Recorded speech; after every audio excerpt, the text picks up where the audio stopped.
think in general, if you are just talking about investment sentiment, I think it is important to see policies, government policies that encourage private investments that would boost sentiment.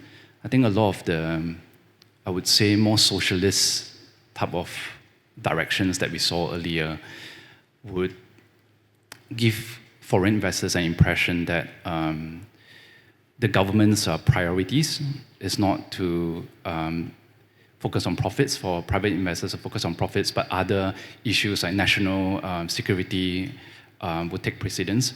I think a shift in that, or just a tilt, would benefit sentiment.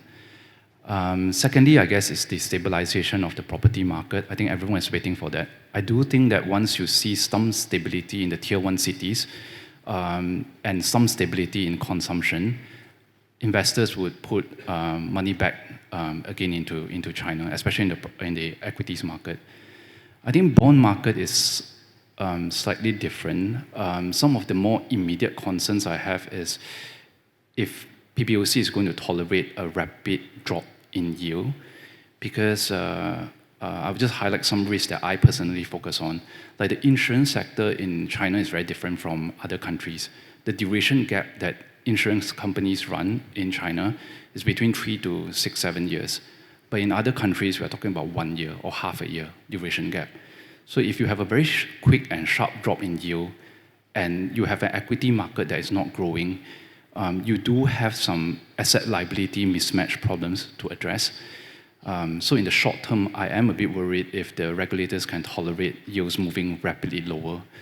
But in the medium term, I do think that the fundamentals support a lower average yield in China. It might seem like a problem now, but if you think Fed cut rates by 100 basis points or 150 basis points in 18 months to 24 months, then the China interest rate wouldn't stick out like a sore thumb now. So in bond market, yeah, medium term I'm positive, short term there might be some risk.